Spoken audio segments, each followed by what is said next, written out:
If you clicked on this video today, it's probably because you want to know how much a channel of my size makes off of YouTube. That question will be answered in this video. On top of it, I'm going to do my best to go more into detail on also how YouTubers make more money than just off their ad space, such things as sponsors, affiliate programs, things of that nature, okay? So I'm going to try to explain all of it for you in an easily understandable way, as well as in this video, I'm going to cover why some YouTubers who get the same views make more money than other YouTubers who get the exact same views, right? What's going on? I'm going to break down all of that and more in this video. Okay, the first thing you have to understand is how YouTube ads actually work. So it's not just you see the ad, you click on the ad, you get paid. It's actually a bidding system. So what happens is advertisers will go out and say, hey, we're looking to buy ad space. And they will say, okay, we're going to pay X amount of dollars for this ad space, X amount of dollars for this ad space. Meaning advertisers value some space. And by space, I'm talking about placement of ads, okay, where the ads are. Some of that space is more valuable than others. This is really simple because all you have to do is realize if I am sitting there munching on a burger for an hour, it's probably not as valuable to advertisers as if what I'm doing is either talking about a product, selling a product, being a financial advisor, really anything else that would influence the people that otherwise would spend money. Think of it this way, okay? I play mobile games for a living. Mobile gamers are known as people who spend a lot of money. Therefore, our ad space is worth more than like a blogger's, for instance. If I was just doing a blogging channel talking about my everyday life, I would be spending or making probably $3 to $4, 1,000 views maybe. Okay, so if I got 10,000 views, maybe I make 20 to 30 bucks. Whereas in the mobile game space, it's really more like 50 to 60 bucks for 10,000 views. There is other things that influence this that aren't necessarily under our control. To give you an idea, weekends typically can be more valuable, as well as during the COVID time, every single YouTuber took a massive hit. Think of it this way. If the economy is going down, marketing is not as valuable, therefore advertisers aren't paying as much, and we, the people doing the advertising or selling the ad space, aren't getting paid as much as a result. During COVID, a lot of us took up to like 50% haircuts, and it was very similar actually to what's on my channel currently where I'm switching games, so I'm taking a little bit of a haircut as well. It was kind of a similar dip in revenue from what I've noticed. Okay, so now you kind of get the basics of how ads work. Some space is more valuable. You get that. So let's start talking about real, actual, factual dollars. So how does it work for me on my channel, okay? It works very simply. I get paid based upon how many views I get and how much those views are worth. The average, and I'll give you the average cost per effective dollar, is around 15 for me, and the return on that is around 5, meaning for me, what advertisers will make if 1,000 people see an ad, right? They'll make about 15 bucks. My cut of that is maybe 5 bucks. AKA, if I get 1,000 views, you can probably assume I'm making about $5. For instance, this month, I am due to make about $2,500 revenue for the last 30 days. This is a direct change from last month where I will make about $4,000, give or take a little bit, just from YouTube ad revenue, as I had a lot of videos that did very well last month in the Raid Shadow Legends category. And Raid Shadow Legends ad space is actually one of the most valuable on YouTube.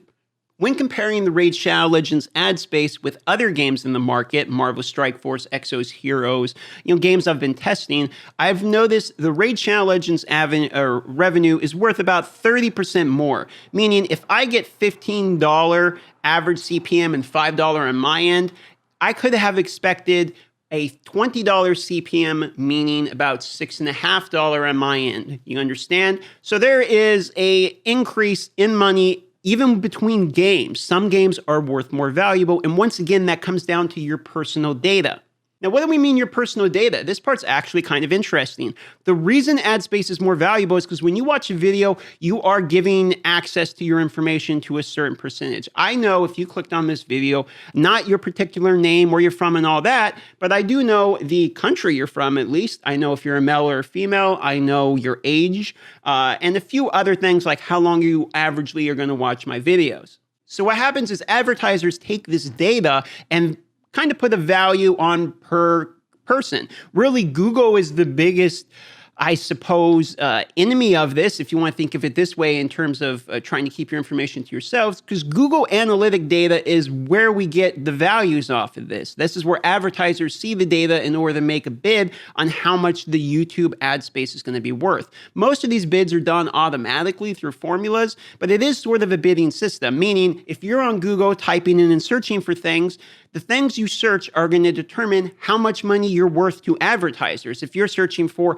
where should I spend $100,000 or what mobile game should I download, things like that are worth a lot to advertisers, where if you're typing in, I'm broke, how to get free money, you're probably not. This kind of goes into another topic, which is your personal information is really no longer your own. And unfortunately, every company kind of steals your information. The most notable one would be Facebook. But without going into that topic too much, I'm just going to say it this way. I make money off the fact your information is free and available. And unfortunately, even so, I still don't think it should be a thing if I'm just throwing my personal opinion out there, because then we end up having things like TikTok that are owned by the Chinese government and it's scanning everyone's faces. Okay, so we take the tinfoil hat back off and we go back to talking about making money on YouTube. So I'm going to make $2,500, give or take a little bit, on YouTube this month, unless I have some videos that go really explosive out of nowhere. That kind of seems what's going to happen. Now, $2,500 is basically enough to pay the bills and put like $100 away or something. But keep in mind, YouTubers pay taxes at the end of the year, meaning I still got to pay like 20% or whatever it is going to be on top of that. So your boy is really making like $2,000 off YouTube because we get paid all up front as if it's tips, and then we're going to have to pay back the government at the end. Well, you say, DM, I've seen you spend more than $2,000 every single month on video games. So how do you survive? Well, that's true. I do. And the way I do survive is you got to take sponsors, basically. The most notable sponsor you've seen on this channel will be Dragon Champions. I have it plugged on the top of like every single video. And then I have my BlueStacks deal. These are really the only two that I have consistently accepted. Reason being, Dragon Champions is actually a really good affiliate program where based upon your activity in the game, I will be getting paid. Okay, so if you download the game and you're actually playing the game, you continue playing the game for long periods of time, I'm continually getting paid out. This is a good system for me because it means if people download, play the game, I play the game, show the game, whatever it means, I have long-term revenue coming in to like help pay the bills. Think real estate, right? Whereas if I continually took 60-second plugs in the beginning of every video, I'll get paid $500 or whatever it may be from a sponsor, and I have to annoy my audience every single video with a plug. Instead, I just shout out, download Dragon Champions if you want, or download my game through BlueStacks. And the BlueStacks one is like a pay per download thing. So if you download it, I directly get paid, flat amount. Here you go. That's it. Again, all of this is taxed at the end of the year. So how much money all said and done? Okay, well, it's going to vary depending upon a channel, depending upon your deal. For me, personally, my Dragon Champions is typically about even with my YouTube. It's that simple. If my views go up, I'm going to make the same amount of money. Dragon Champions is going to go up because more people are going to see the plug and download it. It's really a stupid, simple system, okay? Typically, Dragon Champions is about even with what my YouTube revenue is. Sometimes it's a little lower. Every now and then it's been a little higher. It really depends on how much you guys are liking the game at the moment and what kind of updates they're coming out with. So if we do some basic math, your boy's right around going to make $4,000 to $5,000 this month. No more than that unless we get an extra sponsor or something. And that is a 43,000 subscriber channel, all said and done, including sponsors, including YouTube ad revenue, including everything, Twitch and all that, the live streaming. I have about just shy of 200 Twitch subs, so I make like $600 to $1,000 a month off that. Most of that is just paying for packs in game. And that's it. That's how YouTube works. Keep in mind, this is with my pretty good ad space payments, meaning that because I'm in the mobile game genre, I'm going to make more. Makeup is another spot that you make a ton. If I did makeup tutorials, I would actually make a ton of money. If I was a financial advisor, I'd make a ton of money, okay?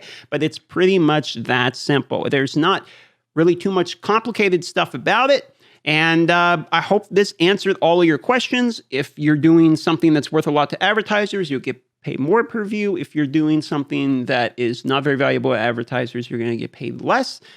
And that's it, boys. That's how it works. If you want to start YouTube, keep in mind you got to get at least 1,000 subs and 4,000 hours of watch time before you can apply for monetization, and you got to get approved for AdSense. That's a whole headache, but I do recommend to anybody doing almost anything to start a YouTube channel because it could start as a hobby and actually turn into something you never know. And with that being said, I wouldn't be doing my YouTube job unless I said, please do like, comment, and subscribe. If you start YouTube, get used to saying that, because if you never ask, trust me, it never happens. My name is Darth Microtransaction. I hope this video was enjoyable, and I'm going to go make another video. I just have an idea for my third channel. That's right, third channel. I'm starting a new one. And you know what? It's going to be just stock market gambling. I think every day I'm going to wake up and put like $100 into something, and that's it. That's just the video, just the YOLO, just something stupid every day. And the most upvoted comment will be the next $100. That might be kind of fun.